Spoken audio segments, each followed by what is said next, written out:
Welcome to Free for the Fruit, where we talk about what it is that we need to do to prepare our minds, prepare our hearts to be free to receive the fruits of the Holy Spirit that He's trying to share with us.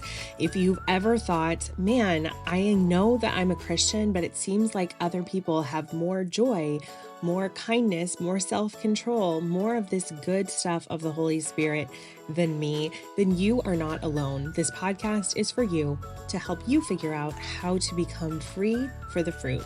Hello and welcome to today's episode of the Free for the Fruit podcast. Today we are finishing our series about this idea that God already loves you as completely as He can. This is based on our truth band for this month, which is our elastic bracelet that has a declaration written on the inside of it. And this month's truth band for kids, women, and men says, God is not waiting for you to get better or be better before He loves you. He loves you now.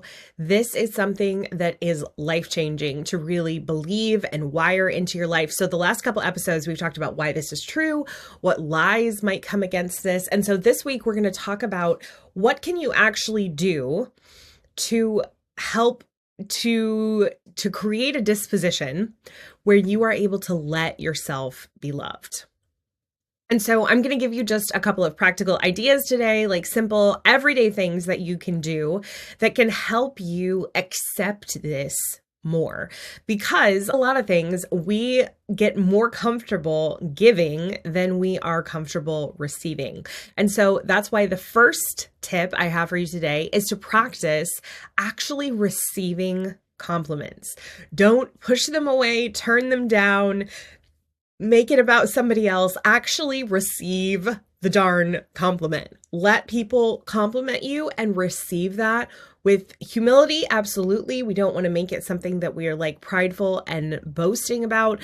But in my experience, people that really love the Lord and are pursuing the spiritual life struggle way more going the opposite direction, being way too dismissive of anything good that someone has to say about them. And so your challenge is to accept compliments. And you might ask, I don't even know how to do that. Is it even a compliment if you don't say, oh, no, you shouldn't have, or no, it's nothing.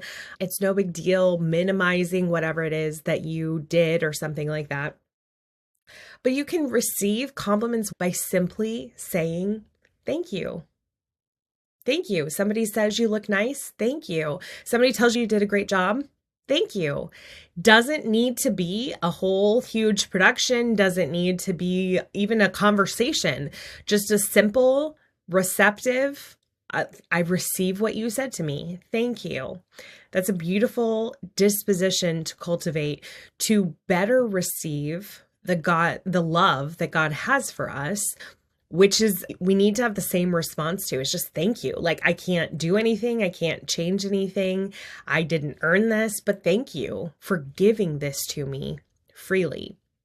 The second thing you can do to better orient yourself to receive God's love is to cultivate a posture of praise, which really is analogous of being grateful, cultivating gratitude. And this is something that everyone and their mother recommends, whether it's in the secular world, whether it's in the Christian world, but that is because it is so obviously true that gratitude fundamentally changes our disposition.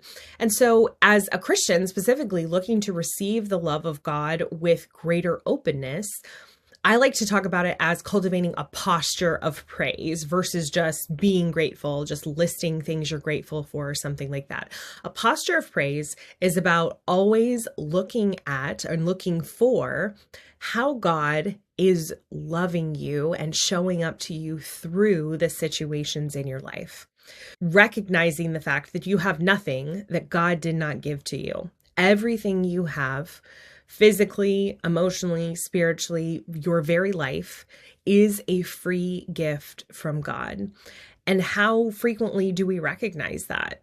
A lot of times, not very frequently, if we do not have this posture of praise in our lives. And so when we cultivate a posture of praise, that is looking at what is it that I can thank God for and where is God present to me in this moment. And a lot of times this means being thankful maybe even in advance for what it is that God is going to do. You don't know what he's going to do, but you can know that it's going to ultimately be for your good. This is where we lean on that verse from Romans that God works all things together for good for those that love him, even the situations that aren't good. This doesn't mean everything's going to be great that happens in your life. It means what the verse says, that he's going to work all things together for your good, so that even the hard things you go through, the struggles you go through, are ultimately going to be for your good in some way. Not because it's good that that thing happened, but because there is good that God, the source of all goodness, can draw from anything if we let him.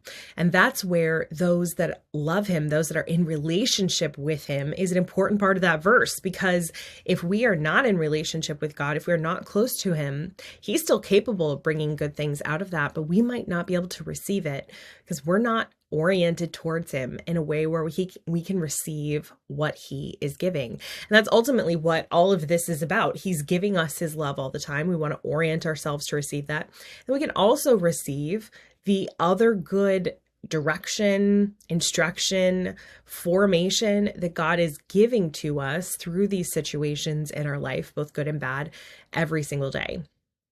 And then the final recommendation I have for what you can do to better receive the love of God is just an anecdotal one, something that I have really loved and found a lot of fruit with, is ending my time of prayer, personal times of prayer, obviously, where I'm really just speaking more off the cuff to God, by saying, I love you too. This is something that you typically say in response to someone saying, I love you. And by saying, I love you too, we're recognizing the fact that God is already saying it, that this is already a part of the relationship, spoken or unspoken, between us, is that God is saying, I love you through everything. And we can recognize that by simply saying, I love you too. I already know that you love me. I also love you, and I'm going to make the decision to use my will to really love you and to seek to love you, though it'll always be lesser. I'm going to seek to love you the way that you love me. So saying, I love you too, in your prayer is a beautiful way to just respond to the fact that God is already telling you how much he loves you. So those are my ideas for creating a posture to be able to let yourself be loved. If you have your own ideas, I'd love to hear about them. I would love if you would send me an email at hello@pinksaltriot.com. I'd love to hear your ideas and maybe include them in a future podcast episode.